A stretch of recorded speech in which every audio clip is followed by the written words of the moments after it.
Alright guys, and welcome back to another Dragon Ball Sparking video, and in today's video I'm going to teach you guys how to become good enough to be able to Z counter like you did, or like you saw at the beginning of the video.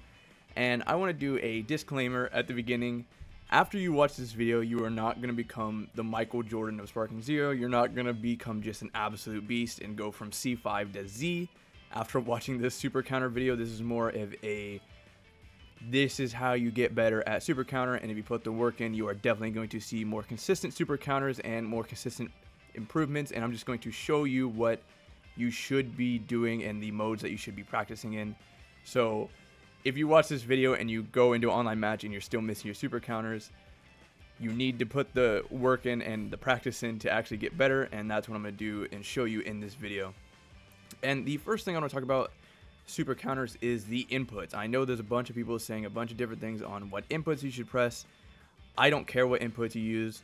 Personally, I like to do it where I flick the left stick up and then press square at the same time. It just feels more natural to me because I have a monkey brain. I felt that I tried the other ways. I just felt it's more unnatural for me to do it that way, and I feel like I can react faster with just flicking both up at the same time. But if you enjoy doing it a different way than how I do it, don't feel pressure to change how you do it. If it feels more natural to you and you've been using it the entire time, go ahead, keep using that. That's not what this type of video is. I'm not trying to tell you, oh, you're doing that wrong and you need to change up your playstyle. I'm just going to show you how to practice and become better at doing super counters. So what the problem is with super counters, I believe, is that when you are actually practicing super counters, you don't know if you are either hitting it too early or if you're hitting it too late. And when I was practicing, I got kind of annoyed that I couldn't tell if I was doing it too early or too late. And I kind of wanted something that set like a boundary for me, knowing that if I did it too early or too late. And that's when I decided to kind of time myself around Z counters. And what the Z counters is the vanish counters when you are doing a juggling thing, which is like the vanish chains that you guys all get into. And what I mean by that is the Z counter has a longer frame window than the super counter does. So the first thing that I want you guys to do is to go into practice and put your opponent, your training bot, on. It doesn't really matter. You can do smash attacks, follow-ups. You can do, let's see, just basically anything that gives him counters. I would personally, you can do vanishing. I like smashes, attacks, and follow-ups because he will do vanish chains. But what I want you to do is go into, what I want you to do is go into training and go ahead and practice your vanishes. I have some pre-recorded gameplay of me practicing, and I decided to use that. And I'm going to show you guys that while I'm talking. But what you guys should be doing is going into practice and learning your vanish timings, because if you don't know how to vanish, if you don't know the timing for vanish, you're definitely not going to know the timing for super counter.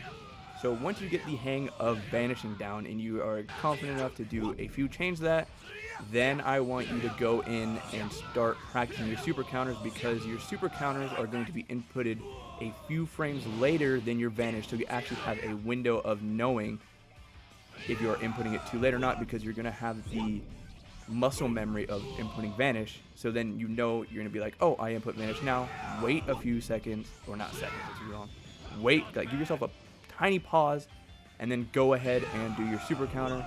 And that is what has been giving me more of a consistent type of super counter. I'm getting really consistent at it, just basing it off of vanishing, giving myself a little pause, and then going ahead and super countering.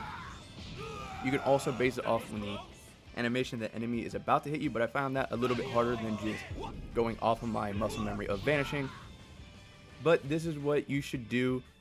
Practice your vanishes until you get very good at them, and then go ahead and move on to these super counters. I want to mention, you're going to get like really frustrated doing this because it is going to take a little bit of practicing to get better at it.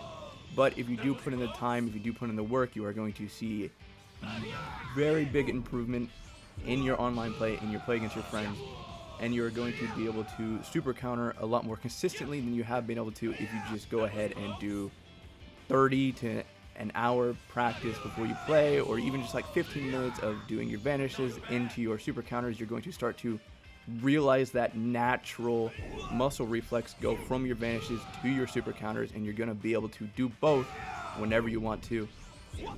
I really wanted to just post this for my subs and my viewers to get better at the game, because we're all just trying to get to that Z rank, get better at the game, to have more fun.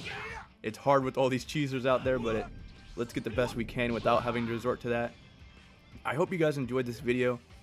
Please leave any comments if you want any more advice, tips, or if you're not understanding something that I said in this video.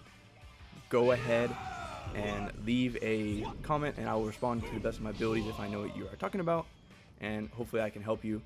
But thank you guys for watching. Sub up. I will see you in my next video. Peace out.